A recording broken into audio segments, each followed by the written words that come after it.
референдумга макул дейлик. Бирок мыйзамды, ошол конституцияны өзгөртүү боюнча мыйзамды ага статус берелик мыйзам катары. Кийин ана референдумга алып чыгалы десек, ошону дагы укпадыңар. Биз көчөгө чыгып митинг кылган жерибиз жок. Биз барып жолдорду тоскон жерибиз жок. Биз ак үйдү басып алып жерибиз жок. Биз өзүбүздүн конституциялык негизинде, нормалар негизинде өзүбүздүн доошубузду, өзүбүздүн сүйлөгөн сөздү мына парламенттин ичинде аткардык. Кайсы жердеги биздин бул жерде кемчилигибиз бар?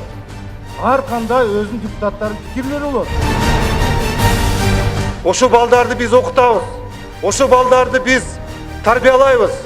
Кийин 10 жыл өткөндөн кийин биздин жашынакай бекеми ден соолук кетип атат дагы 20 жылдан кийин орукчан бир адам келет атат. Кайра биз социалдык нагрузка алып атабыз. Азыркы мындай өкмөт менен калса бул болбойт. Кардиналдуу түрдө өзгөрүү кылыш керек. Бул биринчи, бул структураны өзгөртүш керек. Көрдүк мына маалымат технология боюнча комитет түздүк эмне болду? Интернетте тиги энергетика комитет түздүк эмне болду?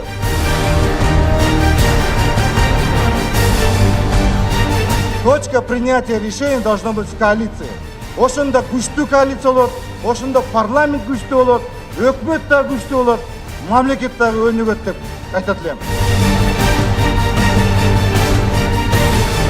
Эл аралык келишимдер бар да, ошонун негизинде биз ушул кайрылуу жасап атабыз. Олий Мажлис Өзбекстан Республикасында 4 жаранды биз суранып атабыз, талап кылып атабыз бошотуу боюнча. Бакиев, Акаев бул дагы тарых. Ошо тарыхты баракчасын жабып, жаңы баракчаны ачып, жаңы тарых жазбайлыкпы? Алдыга көздөй баспайлыкпы?